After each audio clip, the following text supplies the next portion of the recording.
레위기 19장 5절에서 12절. 너희가 너희의 땅에서 곡식을 거둘 때에 너는 반 모퉁이까지 다 거두지 말고 내 떨어진 이삭도 줍지 말며 내 포도원의 열매를 다 따지 말며 내 포도원에 떨어진 열매도 줍지 말고 가난한 사람과 거류민을 위하여 버려두라. 나는 너희 하나님 여호와이니라.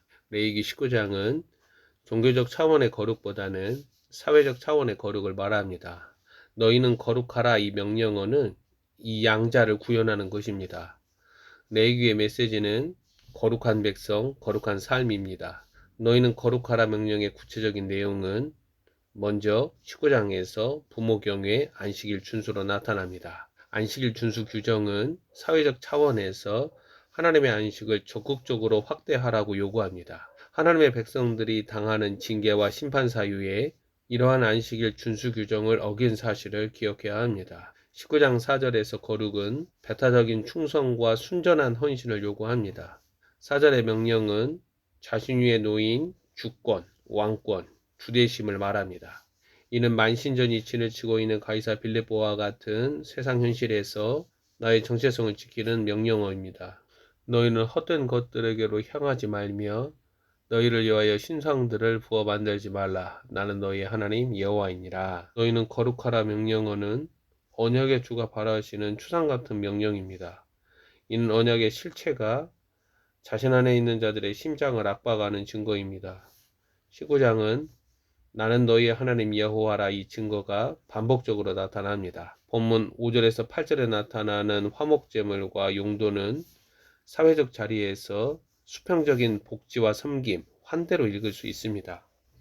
화목제물, 곧 감사제물이나 자원제물이나 서원제물은 하나님이 받으시는 기쁨, 이 향기가 되도록 조금도 지체되지 않고 공적으로 사용되어야 합니다. 즉 성도들은 일터와 직장에서 노동으로 번 돈의 사용 내역에 화목제물의 기능이 내장되어 있어야 한다는 것입니다. 구제와 나눔과 돌봄이 성도들의 삶에 자리 잡음으로 축적과 탐욕이라는 누룩을 경계하는 것입니다. 우리의 몸과 손은 거룩하신 하나님 앞에서 내가 어떠한 사람인가, 어떠한 인간형으로 살아가고 있는가를 말없이 드러냅니다. 거룩한 백성, 거룩한 삶으로 거룩하신 하나님과의 동행이나 공존은 감미로운 음악 작곡이나 편안한 글쓰기가 아닙니다. 이것은 영적으로 얻어져가는 대한예수교 장로회 남녀노소에게서 사활적인 책임의식을 고양시킵니다. 거룩하신 하나님은 돌격하시고 추돌하시는 주이십니다. 즉 거룩은 심판으로 나타납니다. 마지막 때 지상교회들과 성도들이 거룩을 잃어간다는 말은 가치 판단에서 하나님의 자리를 인식하지 못한다는 말입니다. 거룩은 하나님의 자리와 사람의 자리를 나타내며 어떻게 다른가를 확연하게 드러냅니다.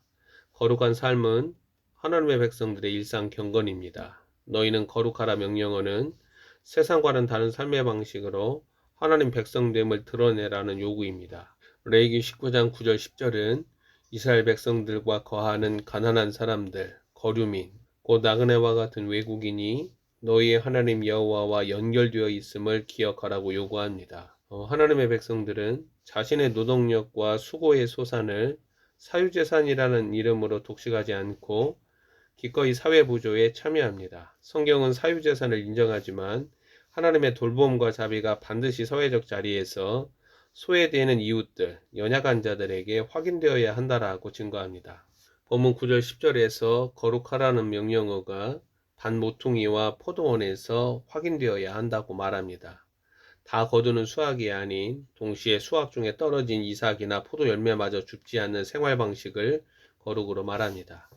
경건의 능력은 단순히 본문 9절이나 10절을 그대로 순종하는 모습이기도 하지만 얼마나 더 가난한 자들과 거류민의 생존을 위하여 반모퉁이를 남기고 포도원의 열매를 남겨두는가로 확장됩니다.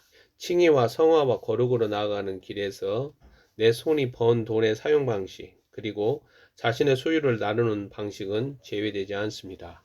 승자 독식이라는 세상 질서와 현실적인 이유들로 본문 9절과 10절을 순종하는 성도들 목사들은 찾아보기 어렵습니다. 지금은 시골에서도 다 수확한 밭에서 이삭 줍기 하는 것마저 도둑으로 몰아가는 현실입니다. 자신의 밭에서 일하는 모함 여인 룻에게 아예 수확한 이삭을 일부러 떨어뜨려서 나오미와 룻에게 일용할 양식을 충분히 공급해주는 경건, 이 거룩한 삶을 드러내는 보아스와 같은 기독교 신앙의 사업가나 점주를 찾아내기는 어렵습니다. 건물주 보기도 어렵죠. 빌딩 같은 건물을 구입해서 월세로 많은 수입을 거두는 독실한 기독교인들이 실제 돈을 어떻게 벌고 어떻게 사용하는가, 그 이면의 이야기가 거룩의 바로미터라는 거예요. 거룩은 종교적 차원에서 읊는 이야기가 아닙니다. 오늘날 성도들과 목사들이 걷는 일상의 거리에서 거룩, 곧 하나님의 자리는 사라지고 있습니다. 짐승의 질서와 식탁을 위하여 충성하는 지상교회들과 성도들, 그리고 소명된 인도자들, 때를 따라 하나님의 메시지를 증거하지 못하는 목사들, 이 삼두마차들은 자신을 위하여 땅의 보물을 쌓아둡니다. 자신의 수고와 노동의 대가를 기꺼이 하나님과 이웃과 나누는 자기 희생, 이 사랑 실천보다는 자기 지경을 넓히는 일로 기울어집니다. 우리가 거룩하지 않는 이유는 만 가지이지만 거룩을 회복하기 위하여 삶의 방식을 전환하는 걸음은 구원이 됩니다. 거룩은 보아스와 그의 공동체가 보여주듯이 본문 9절과 10절의 명령어를 어느 정도까지 확장시키는가, 그 삶을 말합니다. 이는 자신 안에 그리스도의 생명의 분량만큼이나 가능합니다. 아버지 하나님은 우리에게 아들을 내어주셨고 모든 것들을 다 내어주셨다라는 거죠.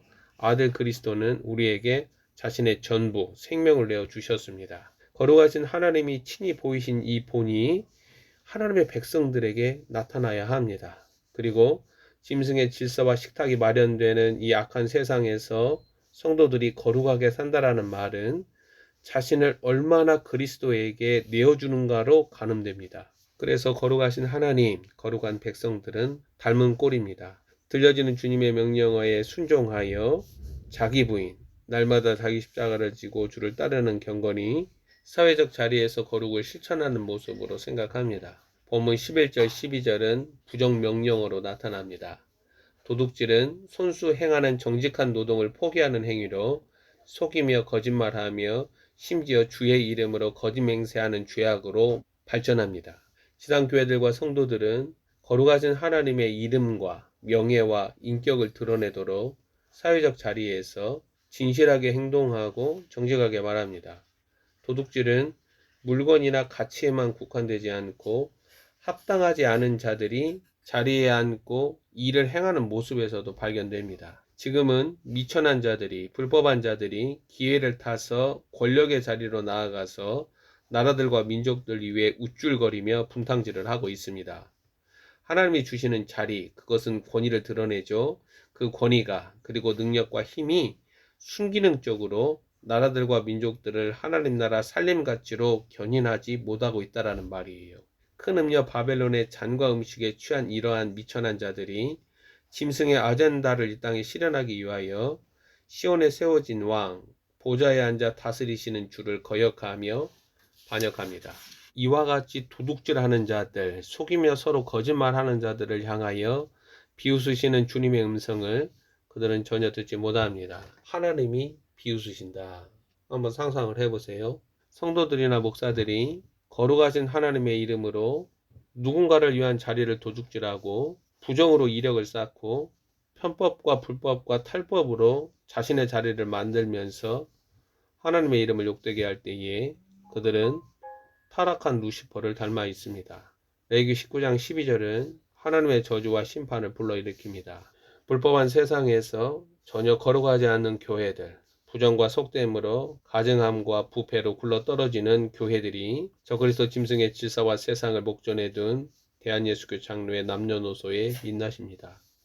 도둑질, 거짓과 속임과 불명예와 이러한 죄악을 끊어내는 진실한 언어와 정직한 행위에 거룩은 나타납니다. 우리의 하나님 주 예수 그리스도의 이름으로 거짓말하며 욕되게 하는 일은 끊어내야 합니다. 거룩의 회복은 삶의 현장, 일상의 거리, 광장에 여호와 하나님의 이름과 명예와 권위가 다시 드러나는 것입니다.